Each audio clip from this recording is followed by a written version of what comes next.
Hi everyone, welcome back to my channel. So today's video is going to be based on vitamin C and how to make your very own vitamin C skincare product. And also why you would want to.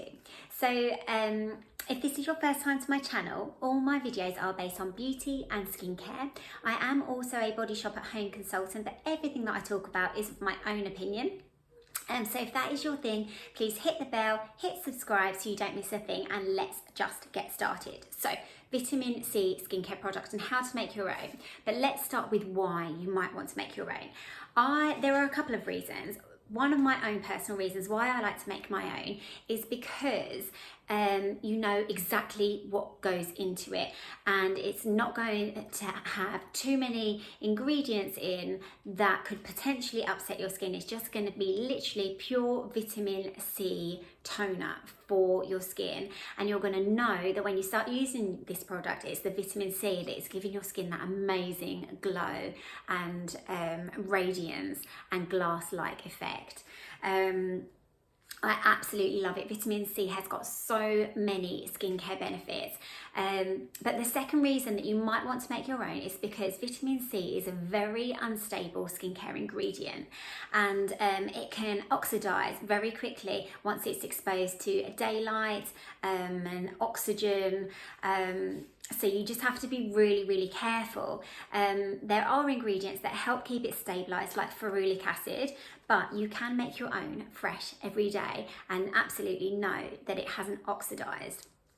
Now, there are some articles on the internet that say that vitamin C is harmful to your skin and is a pro-oxidant, because once oxygen comes into contact with the vitamin C on your skin, it's going to be a pro-oxidant rather than an antioxidant. But clinical studies have been done and it's shown that people that use the vitamin C had increased collagen found in their skin, not decreased collagen. So I think that the studies prove that actually the antioxidant effects are more powerful than the pro-oxidant effects. And most studies or most articles that I read did say that if you do use an oxidized vitamin C, it's just not going to do your skin any good, but it's not actually going to do it any harm. So this is how I make my own, and it's absolutely fresh every single day. So you want to make your vitamin C skincare product at 20% strength, and that is how vitamin C is at its most effective. If you make it less than 20%, it might be a good way to start, actually, to make it a little bit less than 20%, because vitamin C can be irritating to the skin and it can burn the skin. So you definitely don't just want to pour a bit of it in your hand and put it on your face with some water, which is what I did, and I did end up burning my skin. So you want to make sure that you make it at 20% or a little bit less, but 20% is the most effective.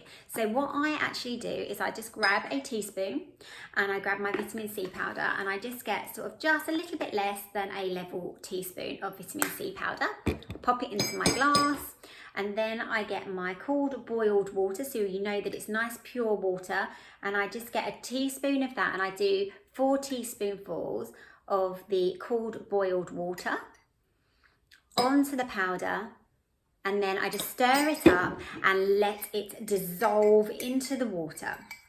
So what I actually then do, once I've cleansed my skin with a cleanser that is right for my skin type, I'm then going to get the vitamin C solution, and I'm going to dip a cotton wool and I'm just going to sweep it over my face. I do sort of try to go around the eyes rather than over it, because if you get it in your eyes, it will sting. It will give you a real tingly effect. But I just feel like it's actually doing something when I get that effect. I do feel like vitamin C exfoliates as well, because I feel that I don't have to exfoliate my skin as much when I use it.